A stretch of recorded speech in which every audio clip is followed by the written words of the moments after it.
जो जंगल राज था उसके जगह पर इन्होंने महाजंगल राज बना दिया। तो ये सड़ी गली सरकार नहीं रहती, विपक्ष की भूमिका ठीक नहीं है, इसीलिए ये सड़ी गली सरकार है। इसमें सभी पार्टी के लोग हिस्सेदार हैं उस घोटाले में। यदि आप ईमानदारी से स्वीकार करेंगे तो कोई पार्टी का नेता नहीं है जो उसमें फंड नहीं लिया है सिन्हा से, कोई पार्टी का नेता नहीं है, सब लोग उसके हिस्सेदार हैं। लेकिन लालू यादव जेल में हैं। बिहार की राजनीति में सत्ता और विपक्ष दोनों की बातें हो रही हैं, दोनों के समर्थक अपनी अपनी राय रख रहे हैं। हालांकि कोरोना काल चल रहा है, लेकिन चुनावी राजनीति में कोई कमी नहीं हो रही है।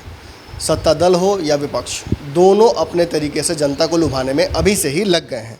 ऐसे में सबसे बड़ी कमी ये हो रही है कि जो सत्ता पक्ष और विपक्ष दोनों से खपा है, उनकी बात करने वाला कोई नहीं दिख रहा है। दूर दूर तक ऐसे नेताओं को खोजने की तैयारी चल रही है।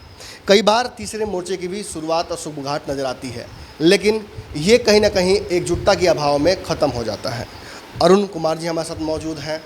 कहीं ना कहीं जब तीसरे मोर्चे की हम बात बिहार में करते हैं तो लेफ़्ट राइट नहीं, सीधा सेंटर, सीधा सिक्का इनका खड़ा रहता है। लेकिन कवायद तो सर शुरू करते हैं आप लोग, लेकिन पता नहीं क्यों जगह पे पहुंच नहीं पाती है बात, महत्वाकांक्षा अड़े आ जाती है। क्या होता है सर? देखिए, हमारे अंदर कोई महत्वाकांक्षा है नहीं, और हमने हमारी महत्वाकांक्षा आवाम है, बिहार की अस्मिता है, और इसी के इर्द गिर्द मैं चिंतन करता हूँ, इसी के इर्द गिर्द प्रयास भी किया है। मेरा राजनीतिक जीवन 40 साल का हो गया। जॉर्ज फर्नांडिस के साथ मैंने राजनीति की है 77 से लेकर के आज तक, उनके अंतिम सांस तक, और उन्हीं की धारा पर काम करता हूँ। आज भी उन्हीं के विचारों के साथ जुड़ कर के काम कर रहा हूँ। मेरे चिंतन के केंद्र में आवाम है, बिहार की अस्मिता है, देश है। मेरा प्रयास है कि हम विकल्प दें। हमारा एक ही संकल्प है, निर्णायक विकल्प, और इसको लेकर के हम आवाम के पास जाएंगे, जा रहे हैं। परिणाम क्या होगा मैं नहीं जानता हूँ, लेकिन यह तय है कि मैं जिन सवालों को लेकर के जा रहा हूँ, चूँकि विकल्प के तौर पर हम लोग जॉर्ज फर्नांडिस के नेतृत्व में नीतीश कुमार जी को सत्ता में लाने का काम किया था, और मैंने न दाएं देखा बाएं, पूरी अपनी जवानी नीतीश कुमार को सत्ता में लाने का प्रयास किया। सत्ता में आने के बाद जंगल राज जिसको ये कहते थे, उसी जंगल राज से धीरे धीरे सभी जंगल राज के राजाओं को चुन चुन करके ले आए, और जो जंगल राज था उसके जगह पर इन्होंने महाजंगल राज बना दिया। तो आज मैं आवाम को यही बतलाना चाहता हूँ कि इस महाजंगल राज से निकलने के लिए अब मन बनाने की ज़रूरत है, विकल्प देने की ज़रूरत है।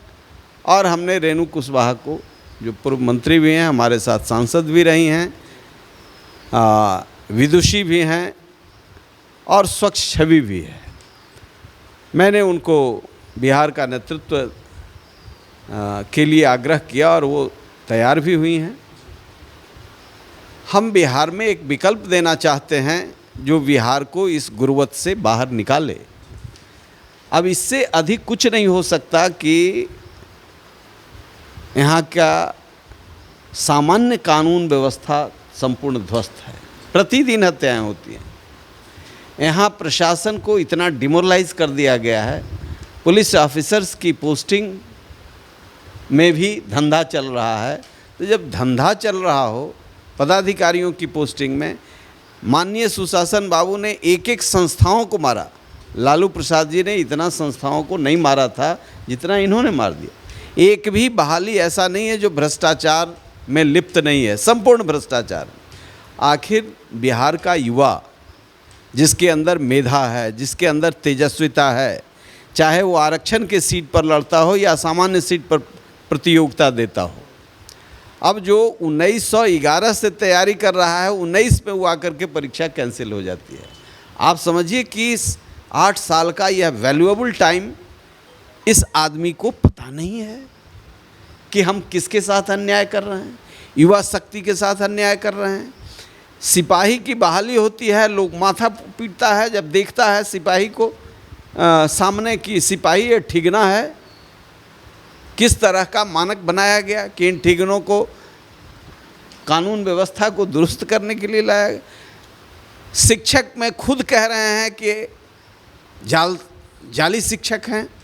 अरे भाई, किस निर्लज्जता के साथ आप कह रहे हैं, सरकार ही कह रही है जाली शिक्षक है। यानी आपकी सारी व्यवस्था जालसाजी से परिपूर्ण है।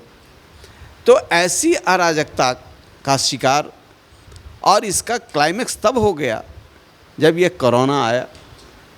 ये पूरे देश के लिए आया, लेकिन बिहार कंगाल है।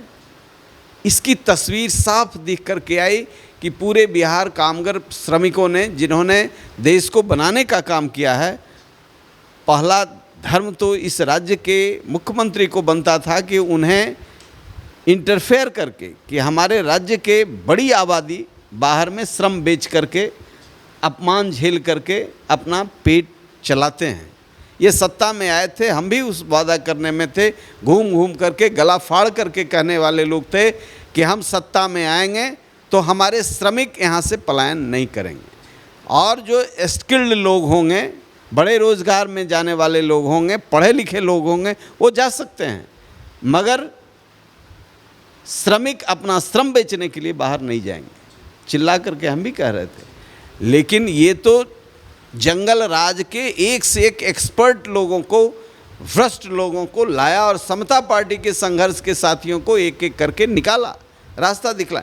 चूँकि इस आदमी को धोखा देना था आवाम को, तिकड़म से सत्ता बनाए रखना था, तो ये आज तो हदों को पार कर गया है।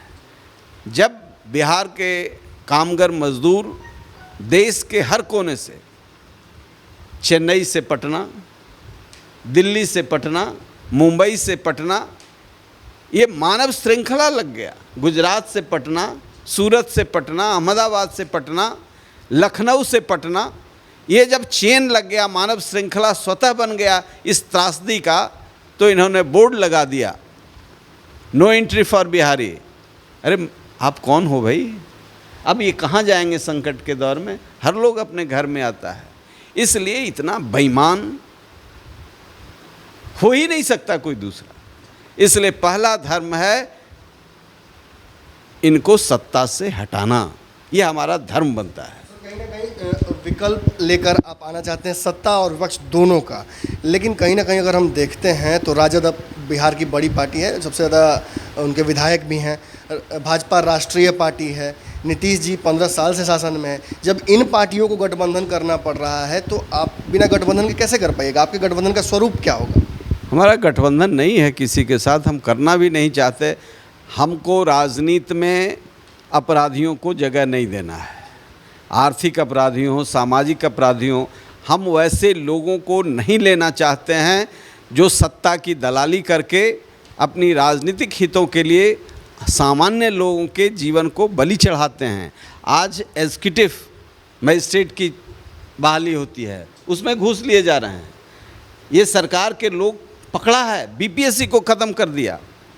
ऐसी स्थिति में जब पराकाष्ठा है तो जो लोग भी इस धारा के लोग हैं आए हैं हमारे साथ। हमारी विश्वसनीयता भी क्वेश्चन मार्क में है, तो हम अपने को कसौटी पर रखने का प्रयास कर रहे हैं। जनता हमको कसे, हमारी टीम को कसे, यदि ऐसे लोग हैं जो फिर भ्रष्टाचार, चूँकि नीतीश कुमार जी जब जिस तरह से धोखा दिए हैं आवाम को, शर्तों को जो कह करके आए थे, हम भी उसमें साथ थे, तो प्रश्न चिन्ह मेरे ऊपर भी है। लेकिन हम अलग करना चाहते हैं, हम शिक्षा में आमूल परिवर्तन करना चाहते हैं, हम स्वास्थ्य में आमूल परिवर्तन करना चाहते हैं, हम कानून व्यवस्था को 3 महीने में ठीक करना चाहते हैं, हम युवाओं को ऐसी पद्धति रोज़गार का देना चाहते हैं जिससे वो फ़क्र के साथ बिहार में रोज़गार पैदा कर सके। एक बड़ा हिस्सा सर नीतीश कुमार से खफा दिख रहा है, वो स्वाभाविक है, लेकिन एक बड़ा हिस्सा तेजस्वी यादव को नेक्स्ट सीएम प्रोजेक्ट करने में भी लगा हुआ है। लेकिन हमने देखा है कई मौक़ों पर, चाहे बिहार में बाढ़ आई हो या चमकी बुखार का दौर रहा हो, तेजस्वी स्वयं गायब हो जाते हैं। ऐसे में कहीं ना कहीं विपक्ष से भी तो सवाल पूछने पड़ेंगे। विपक्ष की भूमिका ठीक होती तो ये सड़ी गली सरकार नहीं रहती। विपक्ष की भूमिका ठीक नहीं है, इसीलिए ये सड़ी गली सरकार है।